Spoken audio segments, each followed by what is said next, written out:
République tunisienne. Ministère de l'Éducation. Le Commissariat régional de l'éducation Sfax 2. Collège Saltnia. Mesdames et messieurs, soyez les bienvenus.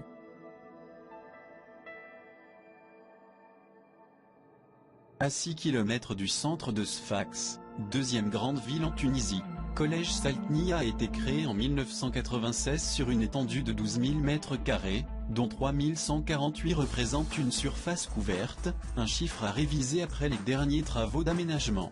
Une intervention de gros calibre réalisée dans le cadre du programme de modernisation des établissements scolaires, MES. Un plan d'intervention qui a ciblé pratiquement tous les détails d'une infrastructure usée, et qui avait fort besoin d'être restylée. Des travaux sur toute une année scolaire. Ce n'était vraiment pas facile. Le résultat était vraiment à la hauteur du souhaité.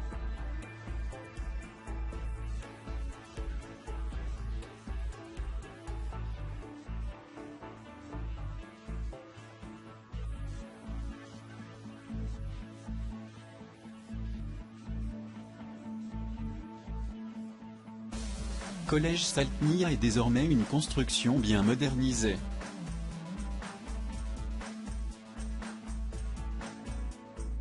Collège Saltnia, c'est aussi plus que 80 enseignants, 8 surveillants, 6 ouvriers, 2 agents administratifs, un directeur, et surtout plus que 1100 élèves.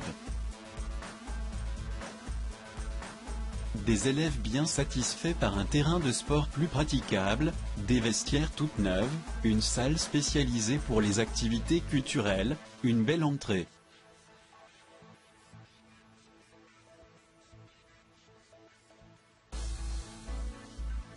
Un premier défi est largement gagné.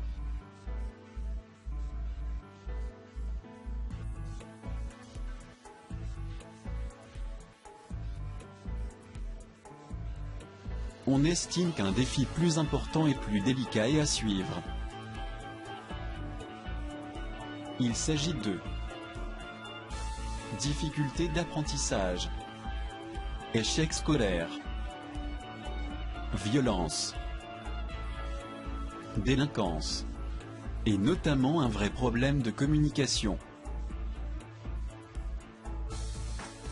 Des propos qui expriment un état alarmant et qui exigent des interventions qualitatives qui ciblent toutes ces anomalies. Oui, on est bien d'accord, s'il faut choisir un terme pour décrire la situation actuelle de l'éducation, c'est bien le mot « crise ». Une vraie crise mondiale. Pour ce qui est le cas du collège Saltnia Sfax 2, ces dernières années scolaires on a fait recours à quelques mécanismes, usuels du genre, cellules d'écoute et équipes de suivi.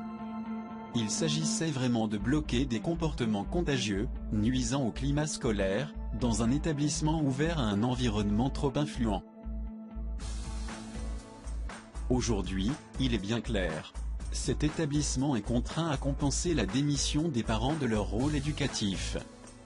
L'absence du suivi familial s'accentue, et il faut bien se poser les bonnes questions et trouver les bonnes réponses pour corriger cette anomalie.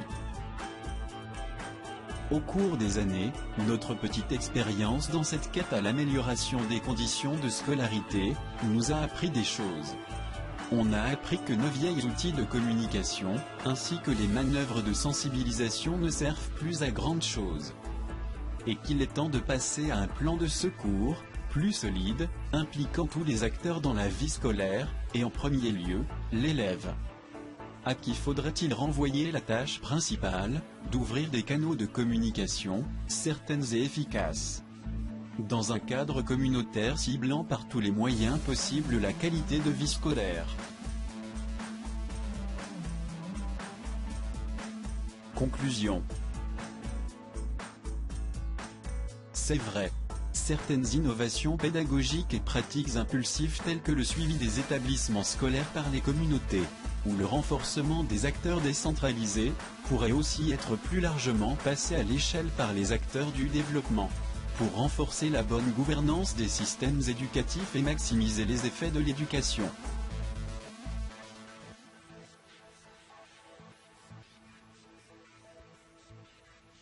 Il est bien évident qu'aujourd'hui, l'enjeu est de bien assurer une concertation accrue avec les différents bailleurs et intervenants, pour mieux comprendre et articuler les liens entre éducation, crise et actions internationales. L'éducation est l'arme la plus puissante qu'on puisse utiliser pour changer le monde. Nelson Mandela. L'éducation est un progrès social. L'éducation n'est pas une préparation à la vie, l'éducation est la vie même. John Dewey. L'éducation est le passeport vers le futur, car demain appartient à ceux qui le préparent aujourd'hui. Malcolm X. Merci pour votre attention.